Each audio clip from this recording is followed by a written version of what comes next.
Ketemu lagi di Sport Mania. Sebelum menonton, jangan lupa untuk selalu tekan tombol subscribe dan loncengnya dulu untuk mendapatkan info terupdate dari Sport Mania.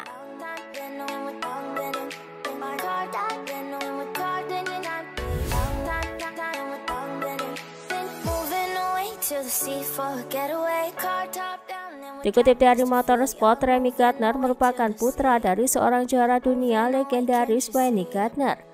Meskipun begitu, ia bertekad untuk tak berada di bawah bayang-bayang ayahnya dan ingin menemukan jalannya sendiri dalam meraih kesuksesan. Remy Gardner mengatakan dirinya tak pernah berhenti belajar untuk mendapatkan gelar juara dunia Moto2 pertamanya. Saya Remy Gardner, bukan Wayne. Anda tidak bisa melanjutkan hidup dengan kenangan buruk. Anda harus terus melangkah, belajar dari kesalahan dan berusaha menjadi lebih baik.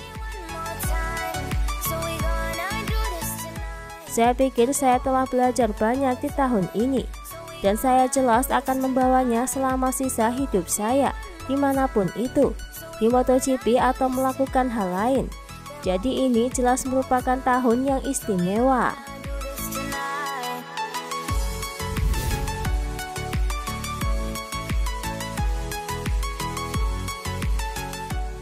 Kepada Motorsport, Jack Miller mengatakan kecepatan yang ditunjukkan oleh para pemula MotoGP sekarang membuatnya gugup.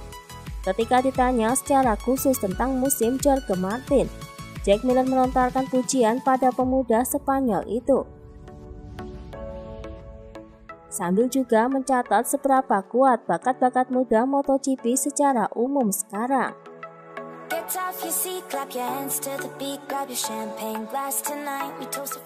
Saya pikir motor ini tidak mudah. Dengan imajinasi apapun itu punya karakter dan segala sesuatu seperti itu. Semua pemula membuatku gugup sungguh karena mereka terus menjadi lebih cepat dan lebih cepat dan lebih cepat. Pecco sebagai rookie masuk memuncaki tes di Malaysia. Jorge melakukan pekerjaan yang fantastis. Itu membuat saya gugup. Dan juga Bastianini, ketika Anda melewati sepeda berusia 1 tahun. Saya tahu bagaimana perasaan Andrea Dovizioso dan Danilo Petrucci ketika saya melakukannya kepada mereka. Dan itu pasti bukan perasaan yang menyenangkan.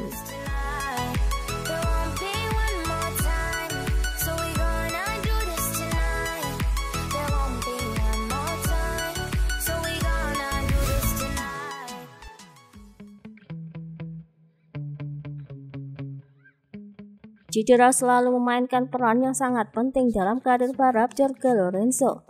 Lorenzo berujar bahwa jika ia tidak mengalami crash horror di GP Belanda, karirnya pasti tetap berlanjut di Honda. Tumbangnya Lorenzo di GP Belanda pada tahun 2019 menjadi penentu dalam pengambilan keputusan untuk mundur. Dengan usia 30 tahun, 31 atau 32 tahun, kita menjadi lebih berhati-hati, dan saya perhatikan itu. Di setiap crash dengan cedera yang parah, mental kita pasti kena.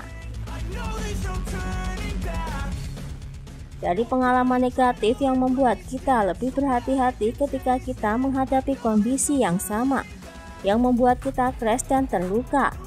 Tanpa ragu, jika tidak crash, saya akan terus di Honda.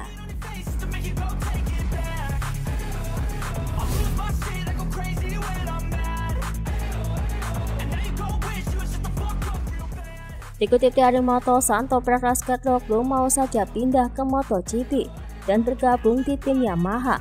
Namun ia akan menolak tawaran itu jika ia ditempatkan di tim satelit. Hal itu diungkapkan langsung oleh manajernya Kenan Sofuoglu. Saya sudah berbicara dengan Yamaha tentang hal itu. Mereka memiliki minat besar membawa Toprak ke MotoGP di musim depan. Ketika Yamaha memberi kami tawaran untuk tim pabrikan, kami akan memikirkannya, hanya itu.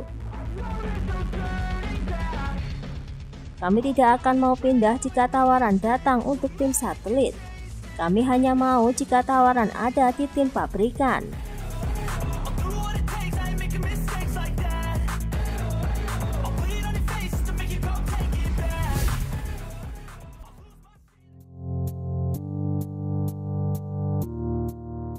Johann Zarco akan melanjutkan satu musim lagi di MotoGP di tim Pramac Ducati.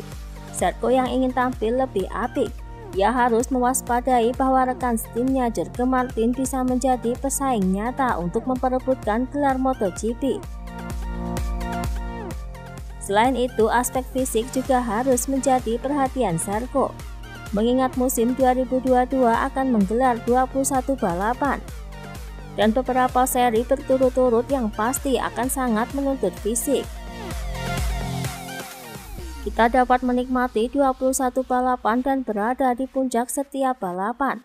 Terkadang kita merasa capek saat balapan berturut-turut. Saat ini jadwalnya mencakup 6 momen dengan balapan berturut-turut. Tetapi semuanya akan tergantung pada bagaimana kondisi dan situasinya.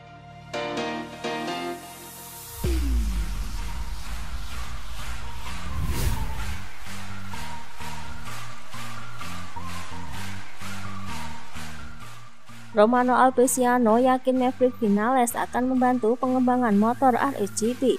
Dengan bergabungnya Vinales, kini Aprilia memiliki 2 pembalap top yang harus mampu tampil lebih baik pada tahun 2022.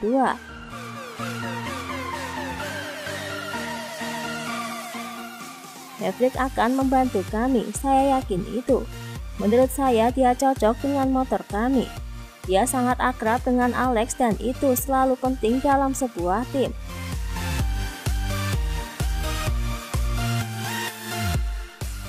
Dia adalah pembalap yang bersemangat dan saya tak sabar lagi untuk bekerja lebih intensif dengannya. Setelah diusir dari Yamaha, dia mampu mencetak 11 poin untuk Aprilia.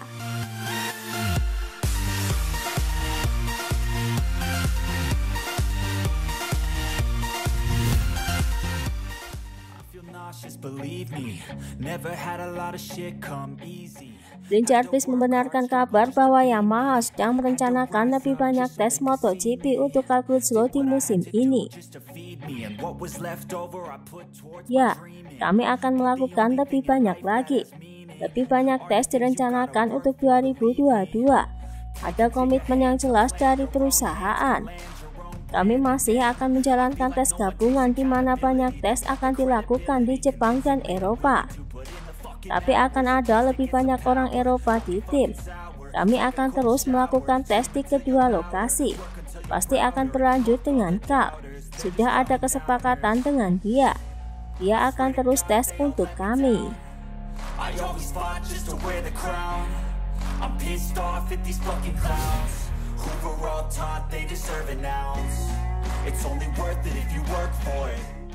Dikutip dari Tutor Motori Web, debut pada musim 2015 silam, Vinales naik ke kelas utama bersama Suzuki X-Star. Meninggalkan Suzuki rupanya diakui sebagai sebuah kesalahan yang dilakukan Vinales. Namun di sisi lain, keputusan ini yang membawanya kini bergabung dengan Aprilia, sebuah tim yang jauh lebih nyaman menurutnya. Jelas bahwa saya melakukan kesalahan. Ada tim yang bagus yakni Suzuki, tapi kemudian Yamaha adalah motor pemenang, dan saya memilih jalan itu. Salah atau tidak, saya tidak tahu, tapi itu membawa saya ke tempat di mana saya bahagia sekarang.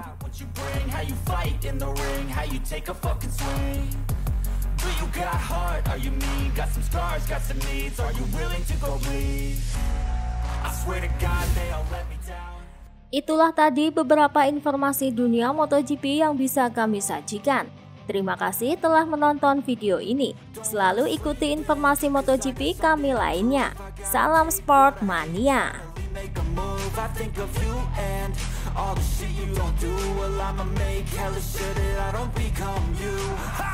No regrets, yeah, I'll tie up my chest. I'll never